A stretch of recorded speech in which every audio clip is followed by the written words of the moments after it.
NBA Draft merupakan ajang untuk para tim-tim di NBA memilih pemain baru buat tim mereka. NBA Draft sendiri pertama kali diadakan di tahun 1947, setahun setelah NBA didirikan. Clifton McNeely menjadi pemain pertama yang dipilih di NBA Draft.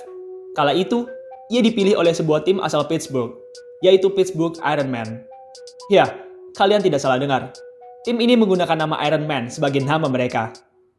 Oke, jadi Pittsburgh Ironmen ini bisa mendapatkan pick pertama karena mereka merupakan tim terburuk di musim 1946-1947.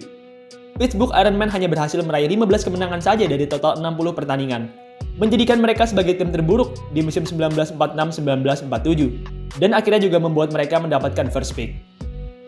Usai dipilih di urutan pertama, McNeely pun kemudian dihubungi oleh Pittsburgh Ironmen. Secara mengejutkan, McNeely yang saat itu merupakan salah satu pemain kuliahan terbaik di Amerika Serikat menolak tawaran dari Ironmen. McNeely berkata bahwa ia tidak tertarik untuk bermain di Ironmen. Ia juga tidak tertarik untuk bermain di liga basket profesional. Akhirnya, McNeely pun tidak bermain pada satu pertandingan pun dengan Pittsburgh Ironmen. Ia juga akhirnya tidak bermain pada satu pertandingan pun di NBA, atau yang saat itu masih dikenal sebagai BAA. Jadi, meski ia merupakan pick pertama, tapi ia tidak pernah bermain pada satu pertandingan pun di NBA, menjadikannya sebagai salah satu dari dua pemain first pick yang tidak pernah bermain di NBA.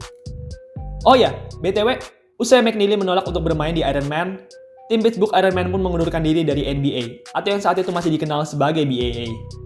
McNeely juga akhirnya tidak pernah bermain di liga basket profesional manapun. Meski ia sangat hebat di level basket kuliah, tapi McNeely memutuskan untuk tidak terjun ke liga basket profesional.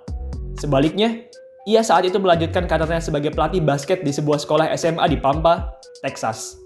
McNeely punya karir kepelatihan yang panjang di sana. Ia melatih dari tahun 1948 sampai 1960.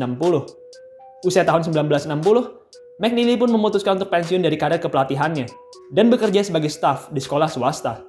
Ia awet menjadi staf. Ia bekerja sebagai staf sekolahan sampai ia pensiun di usia 66 tahun.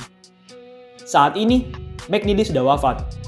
Ia tutup usia pada tahun 2003 di usia 84 tahun. McNeely dikenal sebagai seorang pick pertama di NBA Draft. Ia juga dikenal sebagai salah satu dari dua pemain first overall pick yang tidak pernah bermain pada satu pertandingan pun di NBA.